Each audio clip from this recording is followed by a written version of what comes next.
The Shooting Range. In this episode, Pages of History, the Churchill's Hapless replacements, tactics and strategy improving tankers' skills, and Metal Beasts, a French bomber with extra skills.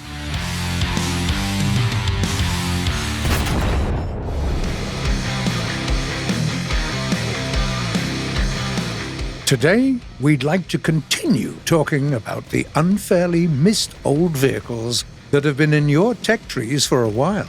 And the metal beast we want to discuss is the low-ranking plane that can fulfill way more tasks than you'd expect from it. Please welcome the French dive bomber, the A-35B Vengeance. This machine has a 14-cylinder radial engine.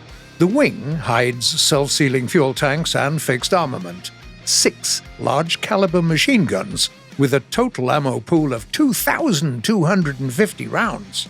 The upper rear is also protected by a turret with another large-caliber MG.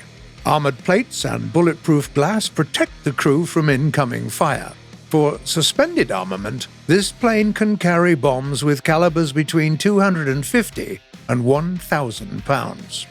As all other bombers, the A-35 spawns into battle already flying. It allows the plane to finish the bombing business first, before switching to enemy aircraft. If you go through the first point of your agenda quickly enough, you can have some head start left for the second point and intercept enemy fighters before they gain altitude. Hitting a target that hasn't gained enough speed yet is rarely an issue. Especially if you remember there's a lot of players who go away from the keyboard, maybe to make a cup of tea? This Frenchie is more than capable of fighting enemy air with its 6 large-caliber MGs and a hefty ammo pool. With such a low rank, this arsenal is good enough to feel comfortable even in frontal attacks. Moreover, wing-mounted machine guns produce a wide spray of bullets, which means lower accuracy requirements for the pilot. Attacking enemies below you is fun, but what do you do with those on your level or higher? The Vengeance has only 2 options in such a situation: either perform a frontal attack or retreat. Should you fail to destroy or at least deliver critical damage to your opponent in a frontal attack, dogfights are better avoided. Even with flaps employed, the A-35 can't outturn a fighter.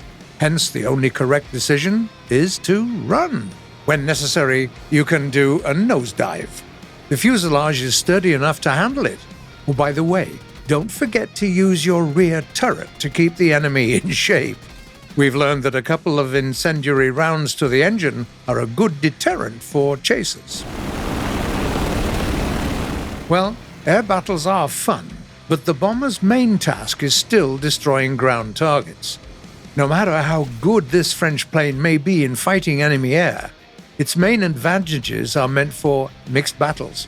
Each of its 3 bomb drops can ensure a trip to the hangar for any enemy heavy, while AP rounds are enough for light vehicles.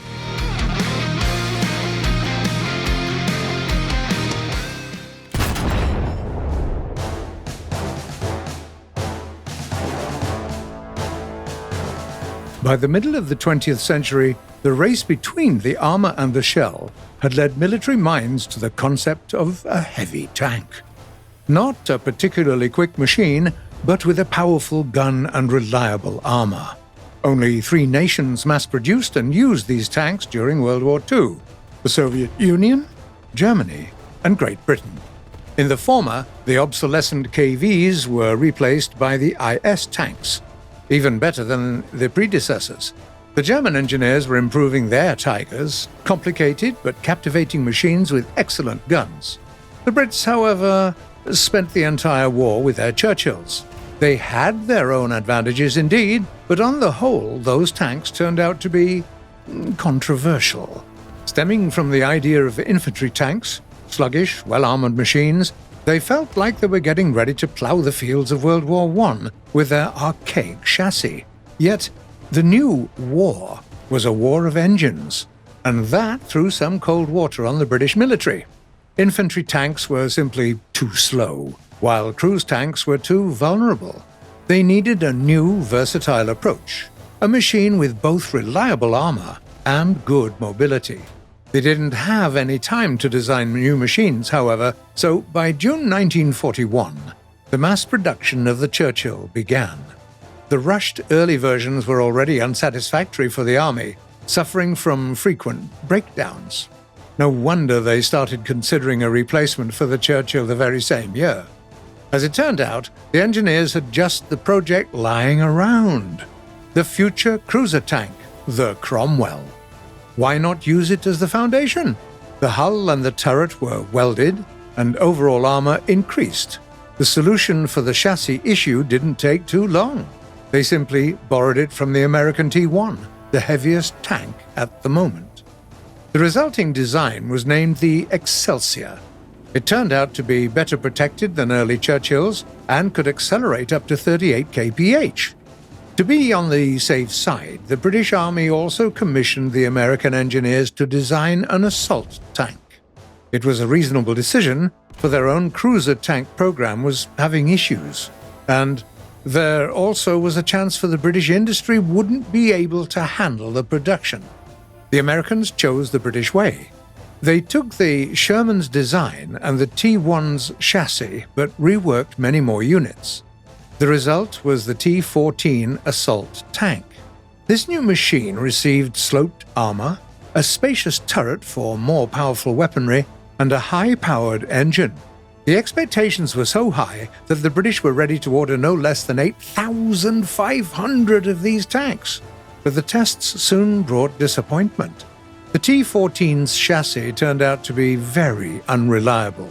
The road wheels experienced a lot of wear, and the tracks would often fall off. There were other issues as well, most of them familiar thanks to the Excelsior. And while the British engineers created their machine's chassis from scratch, the Americans simply waved off the T-14 since the tank turned out to be no good to anyone. While the Hapless relief tanks were breaking down on the move, the Churchills were pushing the front lines. The 6-pounder gun modification showed a good performance in North Africa, and Great Britain sent some to the Soviet Union. The Churchill Mark VII received improved armor, pushing its thickness to 152 millimeters. In the end, it was the very same archaic Churchill tanks that served for 10 long years, taking part in their last combat in Korea in 1951.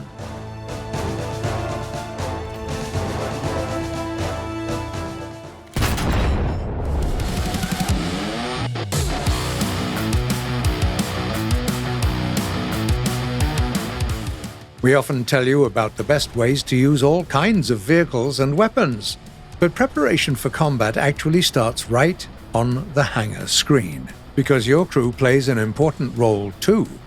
Today, we'll talk about tankers' skills and how to improve them. We'll talk about which things you should consider first and which may wait. First, we'll need the crew experience points that you can earn in battle. The experience you get directly depends on the research points you earn during the battle and the game mode. For 4,000 RP in arcade mode, you will get 120 crew points.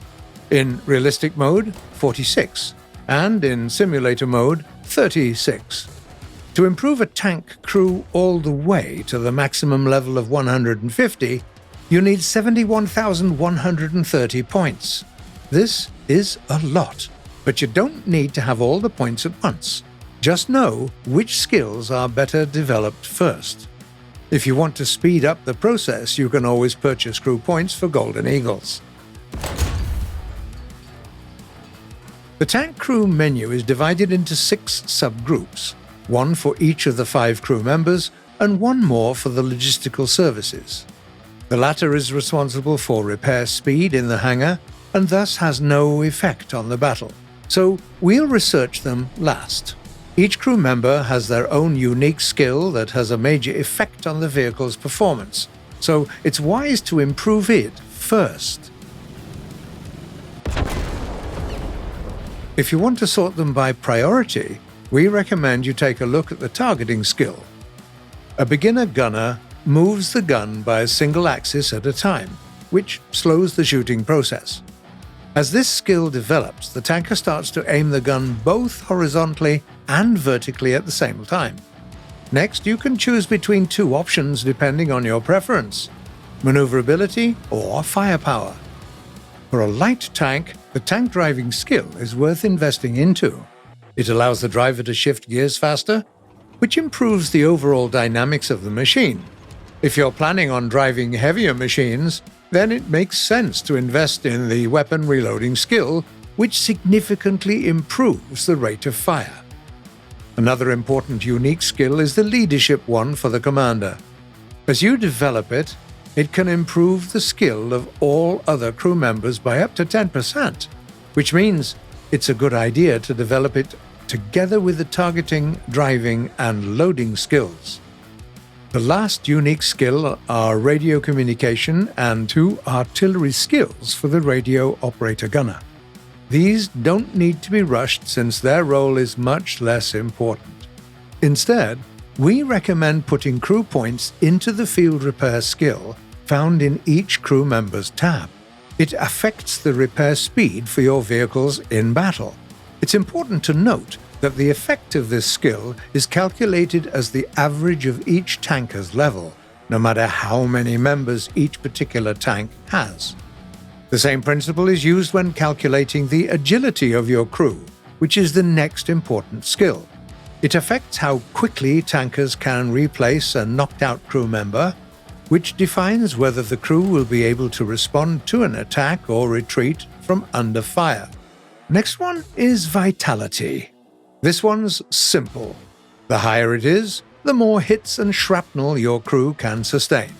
Within reason, of course. It's much safer to avoid hits altogether, which is why we put vitality so low on our list. And the last one is the keen vision skill. It seems the maximum distance at which your crew can detect the enemy, which means how far the markers can start appearing. Use your crew points well, and may each next battle become a little easier for you.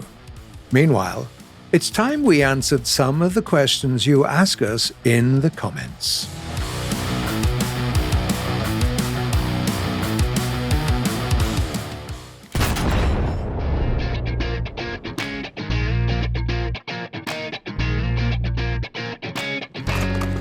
The first question was sent by a player called Adityo Dwipi. Can you help me how to use guided bombs? Hi there. There are so many guided bombs, we really can't tell you about all of them in this section, but you can always watch episode 280 of The Shooting Range, where we had a detailed review of guided munitions, including control settings and ways to use them. Electro Knight asks, I keep blacking out when I turn in a dogfight. How do I avoid that? Greetings, Sir Knight.